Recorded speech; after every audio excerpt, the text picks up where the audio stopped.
All right, so now it's time to practice. We're going to do a whole lot of practice. Might be a little bit longer of a video. Nothing really that I want you to learn new, just how to deal with negative exponents. So we're going to talk about some operations with negative exponents, and here's what we know. Number one, we know that what we do with exponents is one level below what we see. So when we see division, we should be subtracting. When we see negative exponents, it's telling you, I don't belong here. It's telling you that specific factor shouldn't be there. So we can subtract. Negative exponents move from where they are in fraction. Also, we'll extrapolate from that. We can do a couple cool little rules, which means if we have a fraction, both factors have negative exponents, reciprocate, change the sign of our exponent. Same thing inside of a fraction, reciprocate, change the sign of our exponent. The last thing, what we talked about last bit of the last video was when we're doing these rules, exponent rules only apply to exponents. And what's nice is that we can actually separate the fraction. We can consider numbers and every pair of variables independently and multiply their results. So I'm going to give you two ways for a couple of these to see how to do that. So let's look at 16x squared y to the negative fourth over 18x to the negative fifth y to the fourth. One thing we can do, we can always, at least with multiplication, not addition, subtraction, but with multiplication, we could seriously view this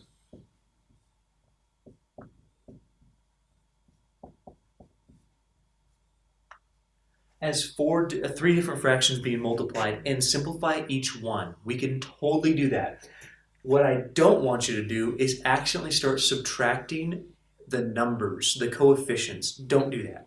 So when we think about 6 over 18, simplify that fraction. That's not 3, but it is 1/3 because we can simplify fractions like normal. Why I like this technique is because it lets your brain see that fraction as separate from your exponent rules. That's why I like it.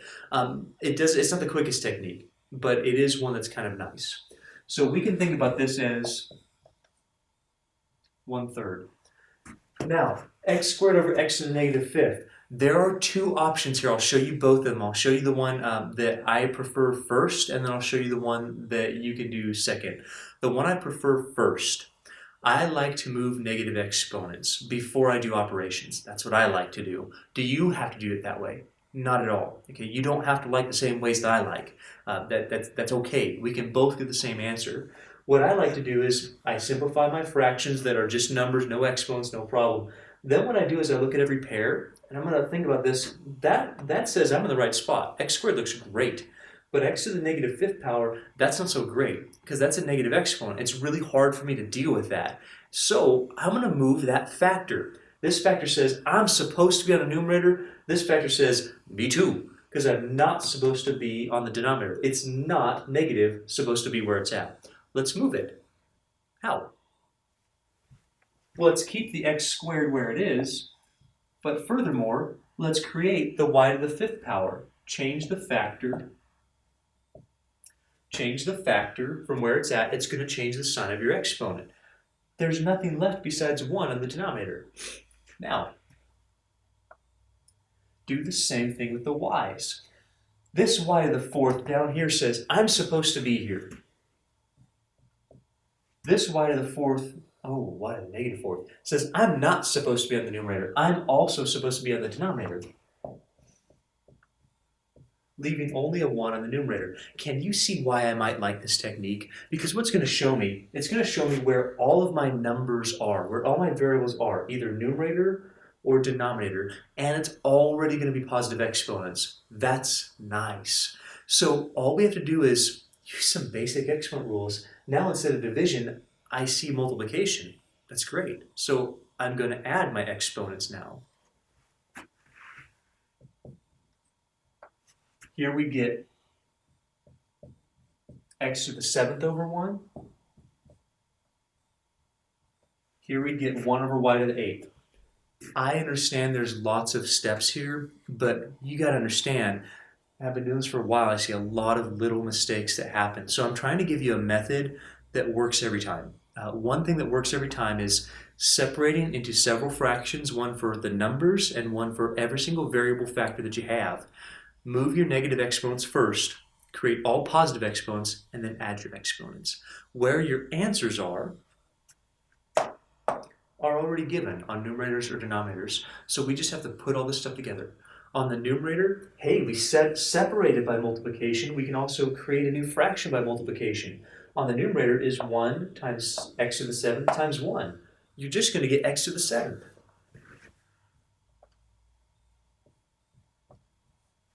Over 3 times 1 times y to the 8th.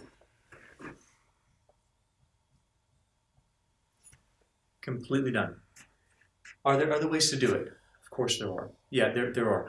One way that a lot of people do like is to move your negative exponents first. So you can move this up as x squared y to the 5th and y to the 4th times y to the 4th down here. That's fine. The other way, it usually stems from right here. The other way that we can do this, simplify your fraction normally. So you're going to get 1/3. But if you want to do the subtraction of exponents, so this is a difference in order, really. The first way, I used these rules first, and then I put them together through multiplication. Now I'll use this rule and then these rules second.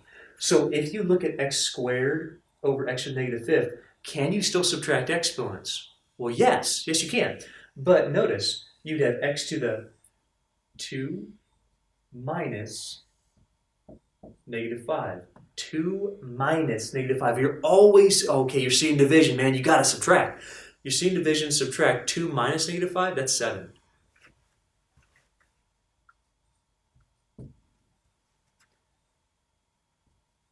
Remember what that rule does, though.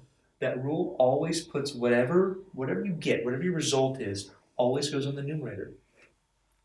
So when we do this, y to the negative 4th over y to the 4th, that would be negative 4 minus 4. That's y to the negative 8th. So in this technique, you do your subtraction of exponents. Don't subtract these ones. That's 1/3. But then x to the positive 7th and y to the negative 8th. Then you'd go back and you'd move every negative, every factor with a negative exponent. This looks great. This looks great. This looks like crap. So we fixed that one.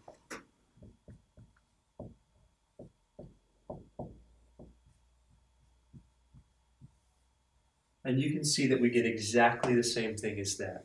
That's the second technique. Neither one is better than the other. It's just what makes sense in your head. So either way you want to go on that, cool. What I'm going to do is I'm going to recommend that you pause right now and try that one. Give that a try. Something weird happens there. It's kind of cool. Let's see if you try that. Okay, I'm going to go for it. The first thing I'm going to do is I'm going to write a little 1 there. Because when I separate my fractions, I want 7 over 1.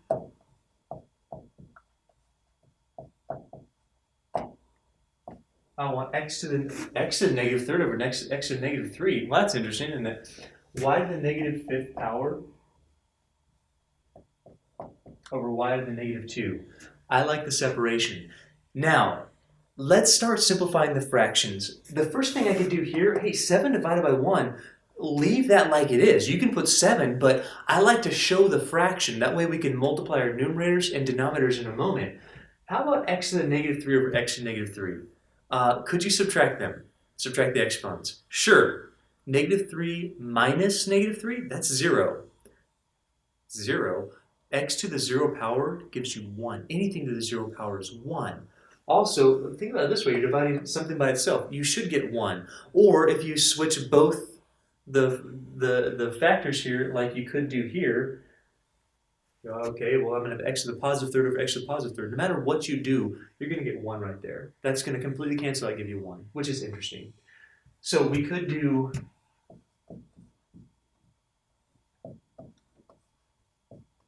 switch both factors. We could do x to the negative 3 minus negative 3 gives you 0. That'd be x to the 0 power, which is 1. Either way, you're going to get a 1 here, no matter what. The next factor, well, I like to switch these guys around.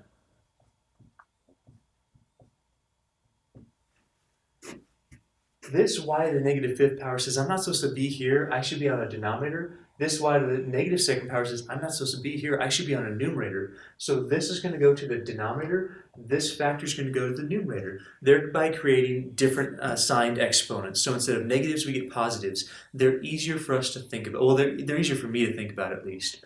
And then we start simplifying. So 7 divided by 1, that is 7. I'm just going to leave it 7 over 1. No matter how we do this, 3 minus 3 is 0, x to the 0 power is 1. Or you're dividing something by itself. No matter what you get, you're going to get 1. Or you can put 1 over 1. It doesn't matter. You're going to get 1. After that, we'll simplify your exponents there. Y squared over y to the fifth. Man, how are we supposed to do that? Well, you could subtract. You could get y to the negative 3. Or you can simplify like I showed you in the last video. Where are there more y's? On the numerator or denominator? Because the answer to that question is where your factor is going to be at the end of your problem. There's more y's in the denominator. How many more y's? 3 more y's. So if I simplify this, there's going to be 2 pairs of y's and 3 y's left over on the denominator.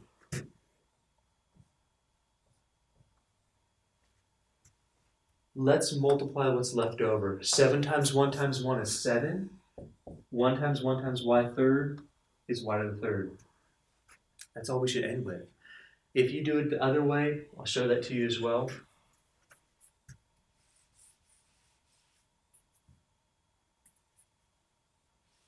You could actually do it right from here. Negative 3 minus negative 3 is x to the 0. Y to the negative fifth power minus negative 2.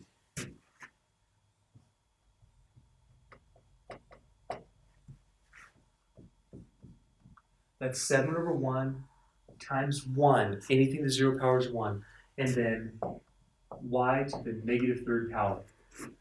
Then we take this and say this is not supposed to be on the numerator. This should be on a denominator.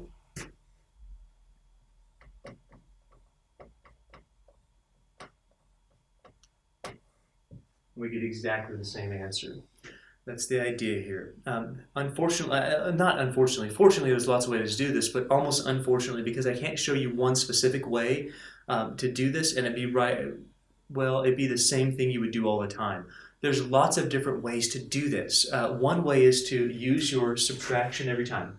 Just keep in mind what you're doing with every pair of factors is that you're getting something on a numerator, and if it's negative, then you move it. The other way is to make everything positive first. That's the way I personally prefer. Make all the exponents positive first and then deal with the operations after that. That makes more sense to my head, but find a way that works for you. Now,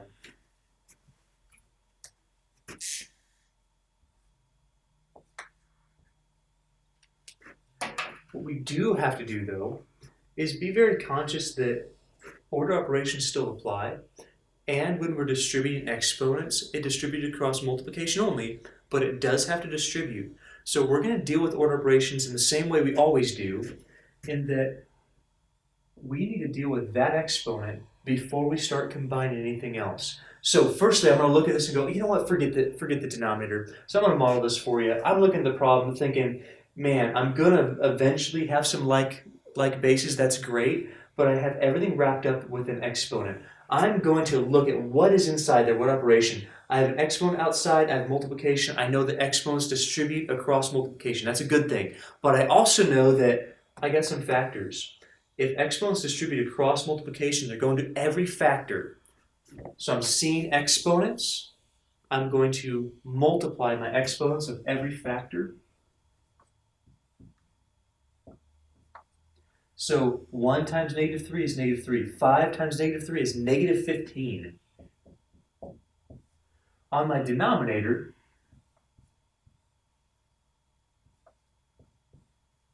nothing changes. Now I keep on going. I like to separate the numbers and I like to separate my variables. No matter what technique I'm doing, I like to do that.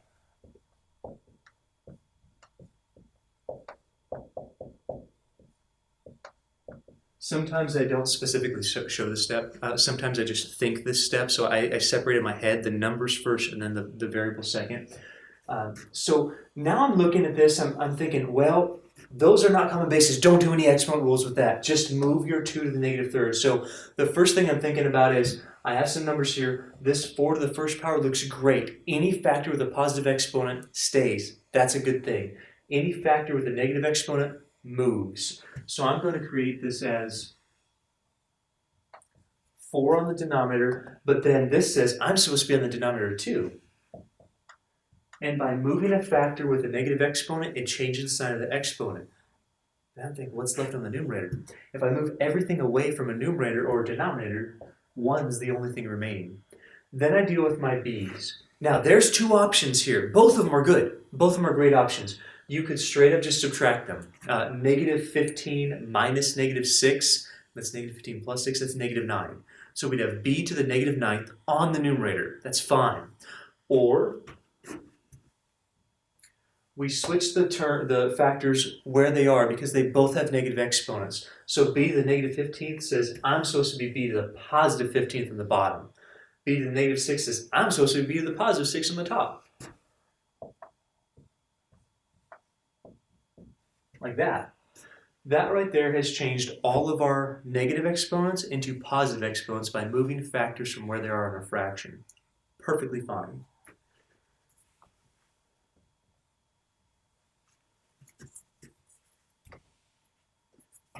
Here, well, let's see, 2 to the third is 8. 8 times 4 is 32. So this fraction gives us 1 over 32. Next fraction. Now I think about this, now that I have positive exponents, it's really easy to see where there's more of that particular variable. In this case, there's a lot more b's on the denominator. How many more? 9 more. So we're going to be able to simplify 6 pairs.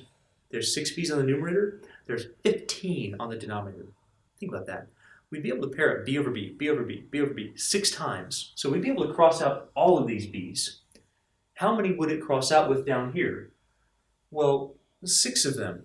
How many would be left over? Well, there'd be 9 of them left over.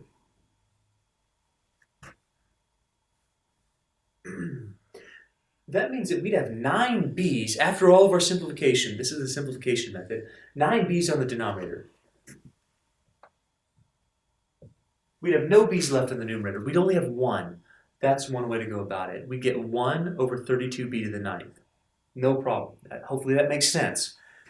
The other way, the other option, same exact idea.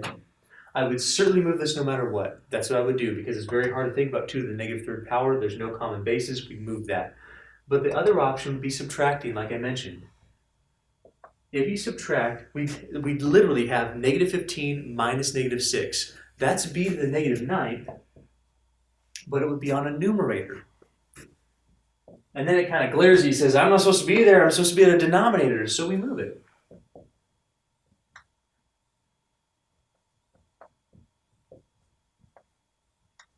And we get identically the same thing either way, and both ways are correct. Make one fraction again through multiplication. 1 times 1 is 1. 32 times b to the 9th is 32b to the 9th. That's the complete idea. I'm going to erase the board for just a second. We're going to do a couple more problems here to kind of illustrate this a little bit better. But the whole idea is use whatever exponent rules make sense to you. As long as you're not making them up and doing some weird stuff with them, we can't go wrong. If we're going to subtract, our answer goes on a numerator. And if it's negative, then you move it. The other way is move your negative exponents first and then use your normal exponent rules that you're used to. Or just simplify. Simplify wherever your larger power is, that's where your variables remain. That's the idea. Don't apply exponent rules to coefficients. Just divide the numbers. That's what I want you to do. Let's try a few more.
Yeah, those look pretty good.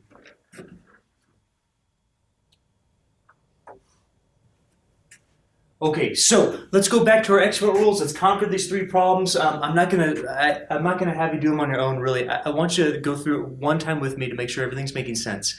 So we've already determined there's lots of different ways to do this, at least 2 or 3 ways that we can think about. But what we can't really argue with is the order operations. Before we deal with anything, we have to follow order operations in some capacity, which means that before we start combining these, we have to deal with the exponents. So we're going to do that first. On the numerator, we know, I'm going to ignore denominator right now. On the numerator, we know that exponents distribute across multiplication. We also know that every factor gets a power 1. Now, I showed you something a while back, and I hope you remember. There's a little technique that if you had that negative 4, instead of thinking about that as negative 4, you can think about this as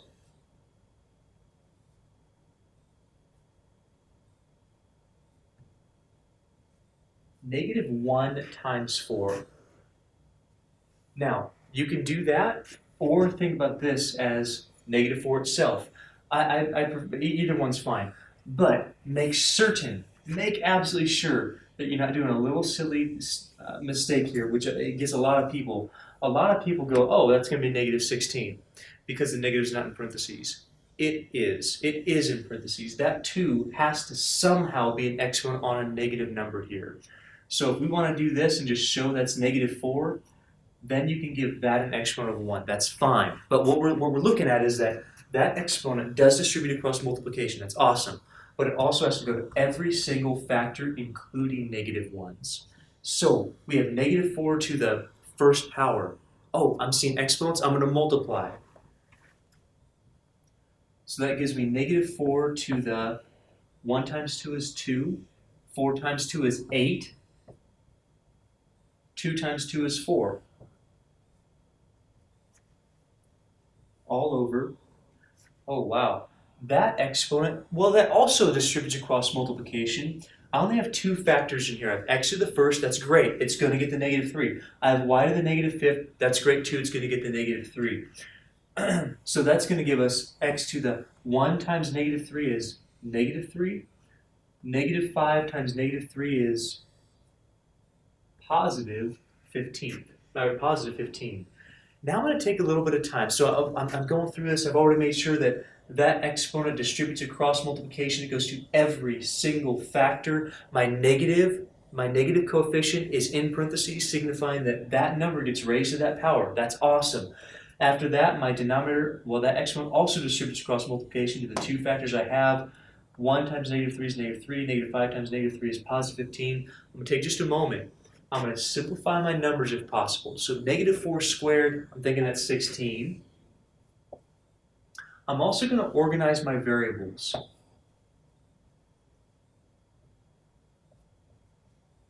Makes it a little bit easier to see what's going on. Now, we've done this several times, but there's 2 options here. You can either move your negative exponents first, or you can do the subtraction of exponents rule. That's fine. It does not matter which one. What I'm going to recommend to you is that you separate your fractions no matter what you do.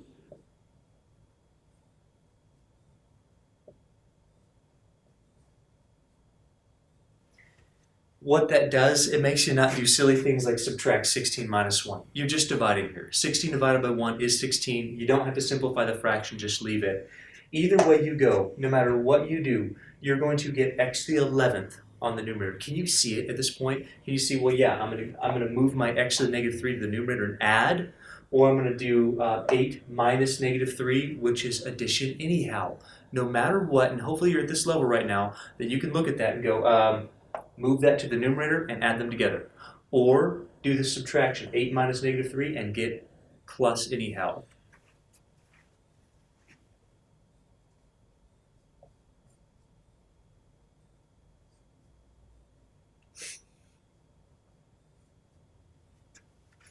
Here, both are positive, but I would think about this as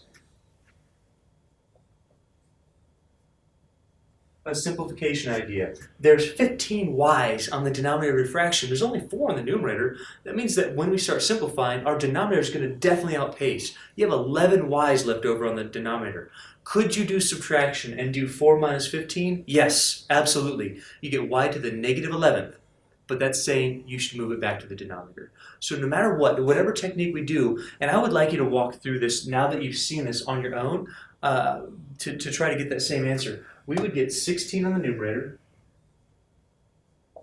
We would get x to the 11th on the numerator. And we would get y to the 11th on the denominator. 16 over 1, no problem. This is x to the 11th no matter how you cut it. 8 minus negative 3 is 11. And then we have y to the 11th on the denominator, simplify, or 4 minus 15 is negative 11, you move it back down. Either way you want to go on that, that's what we should end with.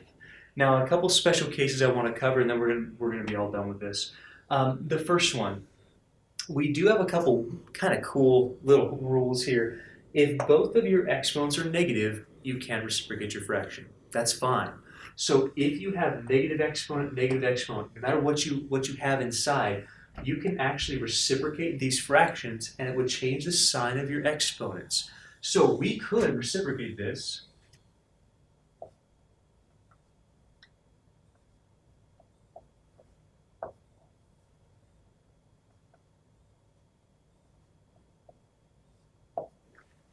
And change the sign of the 3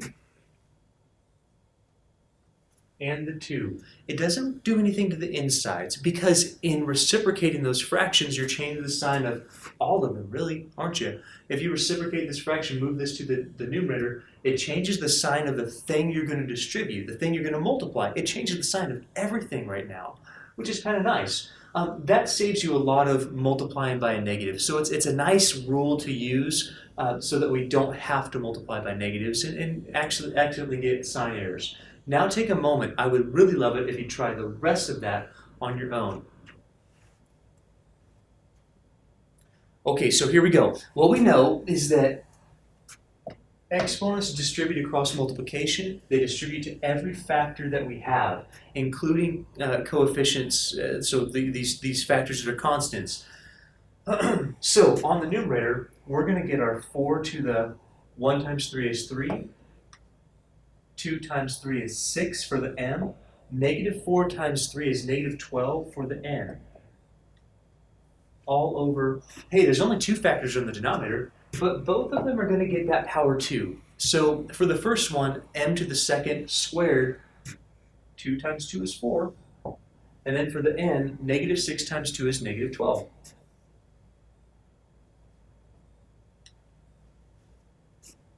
I love this problem. What are you going to do here? Do you have to change exponents? Do you have to move them around? Do you have to subtract them? You can. But what are you going to get, like, altogether? What if you made this one go here and this one go here and become positive exponents? Same thing. What if you subtract negative 12 minus negative 12? That means negative 12 plus 12. 0.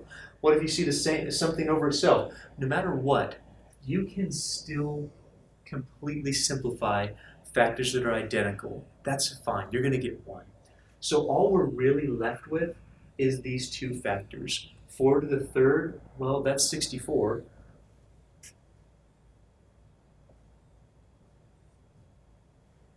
Times m to the 6th over m to the 4th. No matter how you cut it, hey, there's 2 ways to think about it. Number 1, you could subtract.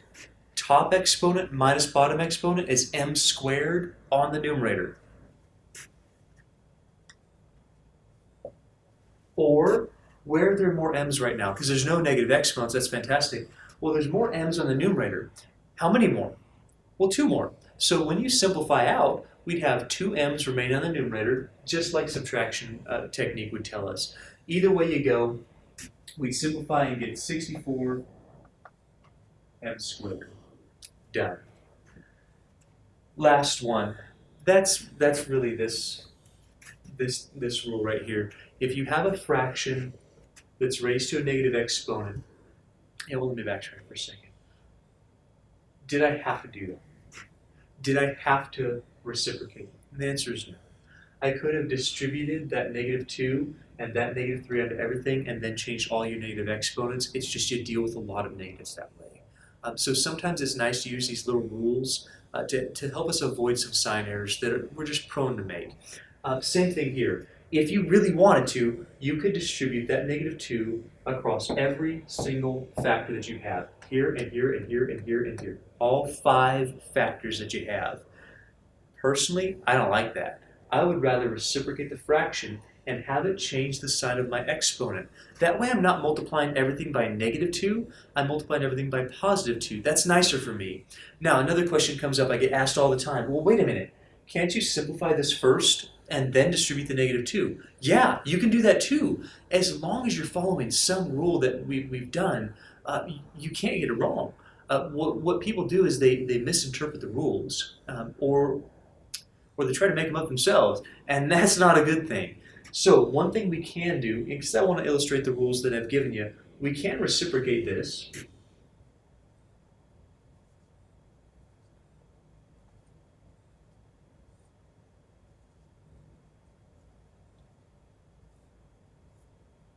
And it will change the sign of your exponent here, the sign that affected everything. So it says, hey, when I multiply that by a negative, everything's in the wrong spot, which means that my numerator should be on the denominator and denominator should be on the numerator. If I change it now, I don't have to move it later. That's the logic here.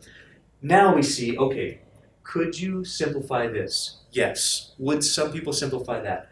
Absolutely. You could totally do it now. In fact, order operations suggests you might do it. Do it inside the parentheses first. Do you have to? You don't have to. Exponents do distribute across both multiplication and division. It's really up to you. So which way you want to go. In this particular case, I think I'm going to distribute across everything, just because I feel like it today.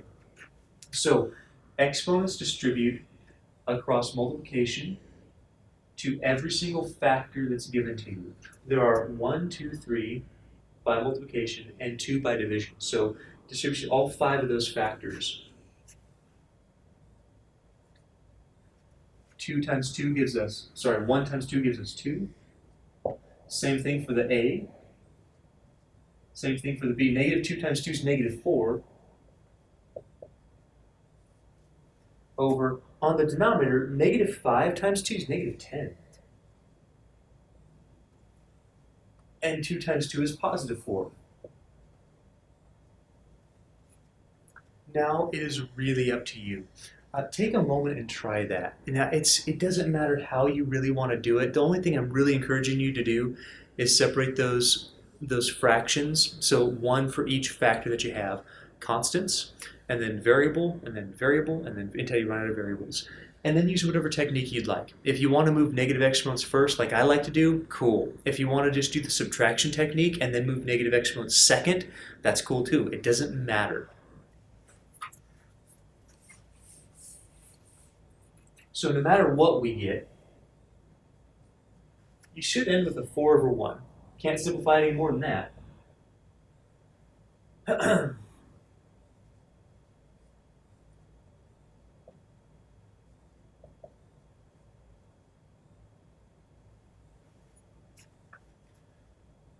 So the 2 ways, I'm going to show you both ways here just to make sure that I'm thorough. I'm covering all my bases.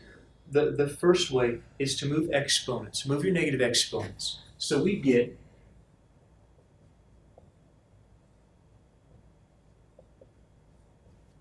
a squared looks great. Hey, that factor says I'm positive. I'm supposed to be where I'm at right now. The factor that's negative says I'm not. I'm supposed to be on a numerator, so we move it. Factor that's positive stays where it is. Factor that's negative says move me. I'm not supposed to be on this numerator. I'm supposed to be on a denominator. And in doing so, we change the sign of the exponent of that factor. After that, we can now add all of our positive exponents together. So we would get this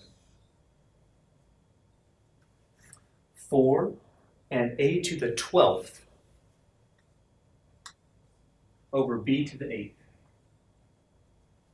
And we're done. That's as good as we can get. There's no more simplification. If you want the other way would say this. So remember, that's our final answer. The other way would just do subtraction of exponents to start with. Now 4 over 1 wouldn't change, but here we get a to the 2 minus negative 10. That's 2 plus 10. That's a to the 12th. When doing the subtraction technique, everything is on numerators to start with. If you get negative exponents, then you move them. With your b's, what that means is that you'd have b to the negative 4 minus 4. Well, that's negative 8.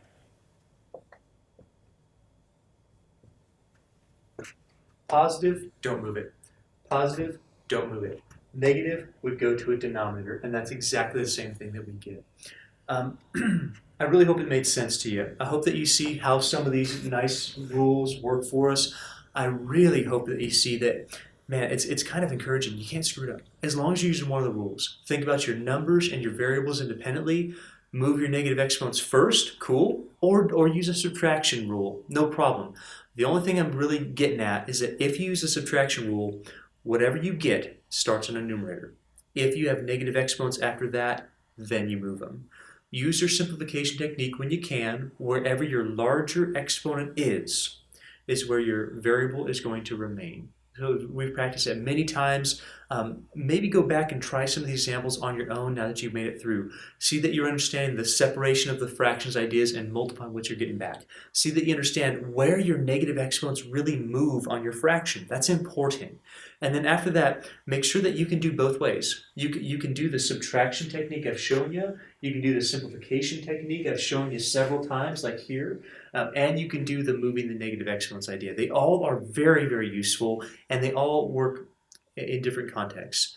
So what we're going to do now is take a little sidestep for the next video. I'm going to talk about scientific notation, and then we're pretty much done with this idea for now. That's great. We've covered all of our exponent rules. So we know how to do all of our exponents, multiplication, division, addition, subtraction, combine like terms, and work with polynomials, which is excellent. I'll see you for the next video when we talk about scientific notation.